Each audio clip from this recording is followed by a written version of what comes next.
రోజు స్నానం చేశాక కుంకుమ బొట్టు పెట్టుకునేటప్పుడు ఒక మంత్రం చదువుకుంటే భర్తకు అదృష్టం బ్రహ్మాండంగా కలిసి వస్తుంది.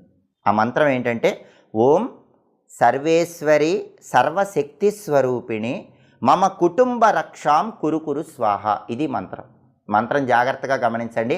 ఆడవాళ్ళందరూ రోజు స్నానం చేసిన తర్వాత అద్దంలో చూసుకుంటూ కుంకుమ బొట్టు పెట్టుకుంటూ ఆ మంత్రం చదువుకుంటే భర్తకు సంపద రెట్టింపు అవుతుంది. భర్త బాగా డబ్బులు సంపాదిస్తాడు.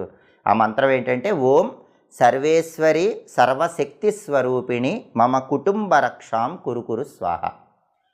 అలాగే ఆడవాళ్ళు వంటగదిలోకి వెళ్ళగానే గ్యాస్ స్టవ్ వెలిగించే ముందు ఒక మంత్రం చదువుకుంటే భర్తకు అదృష్టం బాగా కలిసి వస్తుంది.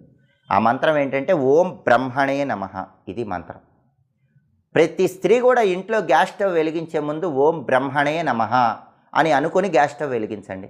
అప్పుడు భర్తకు అదృష్టం బాగా కలిసి వస్తుంది. అలాగే భర్తకు సంపాదన పెరగాలంటే